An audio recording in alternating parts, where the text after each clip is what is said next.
Esse dia está chegando. Leonard Ravenhill. Todos eles comparecerão lá. Todo o conteúdo de nossos arquivos e vidas irão passar diante.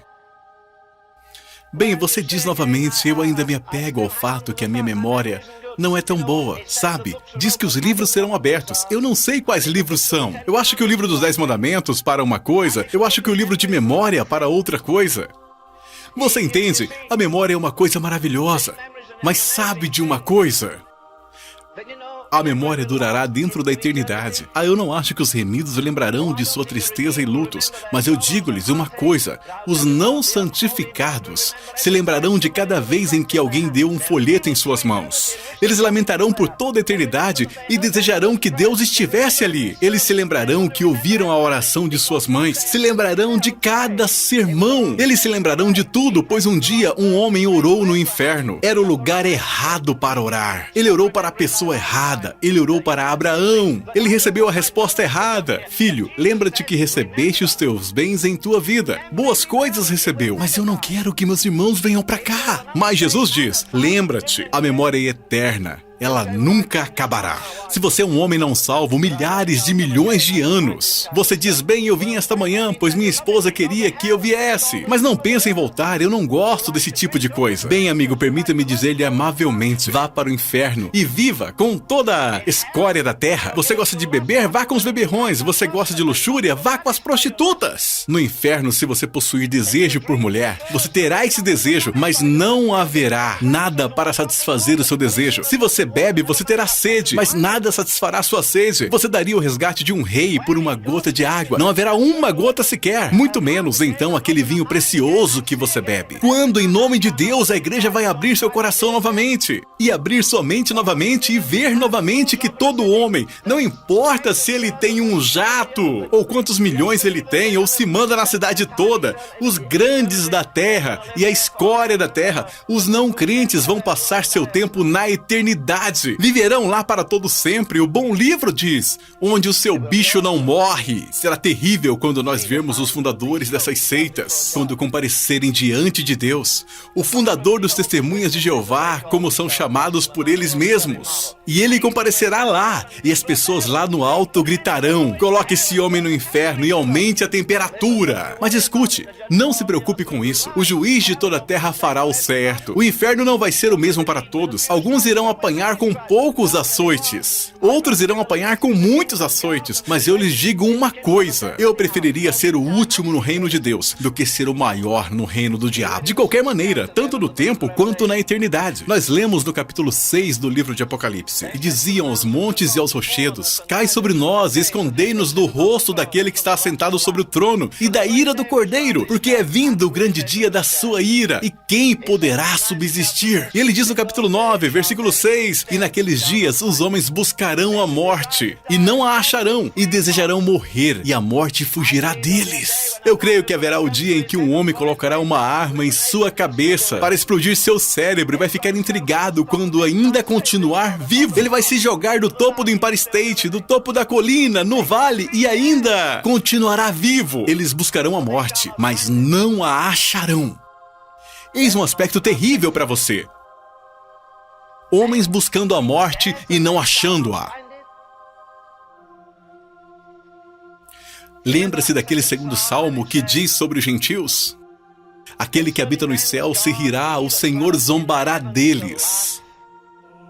Você consegue imaginar o homem lidando com cada pecado já cometido? Pecados da carne, pecados do espírito, pecados contra Deus, pecados contra homens, perseguindo-o como cães do inferno latindo atrás deles. E ele diz, se ao menos eu pudesse morrer e sair disso aqui. E ele tenta morrer, mas não morre.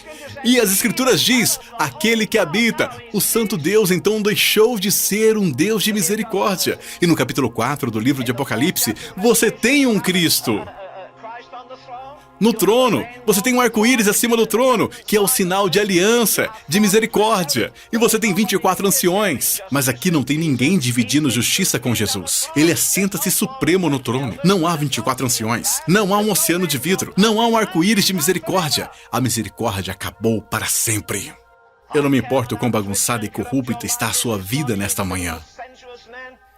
Um soldado disse a mim um dia: "Você realmente crê que Deus pode perdoar todos os pecados que já cometi?" Eu disse: "Claro que sim, isto é, se você se arrepender verdadeiramente de seus pecados e você implorar pelo sangue de Cristo e pedir misericórdia." Mas ele disse: "Sabe o que me assusta? Eu estive no exército por tantos anos em outros países, estou horrorizado em contar-lhe isso. Mas provavelmente eu tenho 30 filhos ao redor do mundo. Eu pratiquei sexo com tantas mulheres que talvez eu seja o pai de 30 crianças ao redor do mundo. E Deus pode perdoar toda a podridão e corrupção da minha vida? Sim, Ele pode. Por quê? Porque esta manhã, Jesus está em um trono de misericórdia. Você ainda encontra sua graça e sua ajuda. Contudo, quando o vermos aqui, Ele não estará em um trono de misericórdia. Ele estará em um trono de justiça. Aquele Cristo tenro que andou fazendo bondades, beijando bebês, abençoando as pessoas. Agora, não há nada mais belo que um pequeno cordeiro. Não há nada mais terrível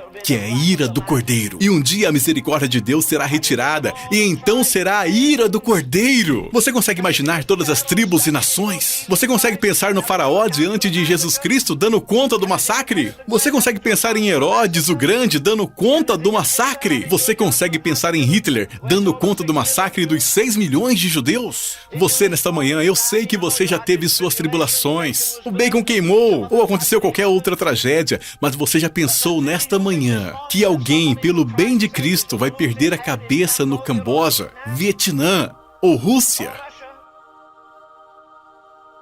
Você acha que Stalin alguma vez imaginou que todo o sangue que ele derramou, ele teria que responder por cada gota preciosa de sangue que ele derramou? Deus não precisa de lembretes. Não faria justiça o juiz de toda a terra? Se um homem pede para ser lançado longe de Deus com seu próprio pecado e tormento para todo sempre, se seu modo de viver é o mesmo que antes, rasgado com a luxúria, se sua mente está torturada por sua maldade, bem, o que você pensa que seria se você matasse 6 milhões de pessoas assim? Deus trará toda a obra ao julgamento com todos os segredos. Você lembra as pessoas que chegará um dia em que a misericórdia será cortada? Para sempre cortada? Você as lembra que há pessoas orando no inferno e que ninguém jamais as escuta? Os mortos, os grandes e pequenos, comparecerão diante de Deus naquele dia terrível. O livro memorial será aberto, dos 10 mandamentos e outro livro que Deus tiver serão abertos naquele dia terrível. E sem misericórdia, a misericórdia se acabou para sempre. As pessoas dirão: passou a cega, findou o verão, e eu não estou salvo.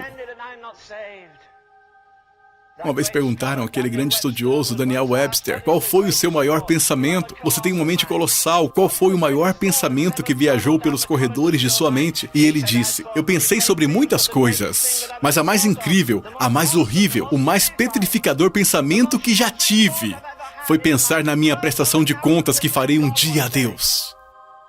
Louvado seja o nome do Senhor. Obrigado, Pai.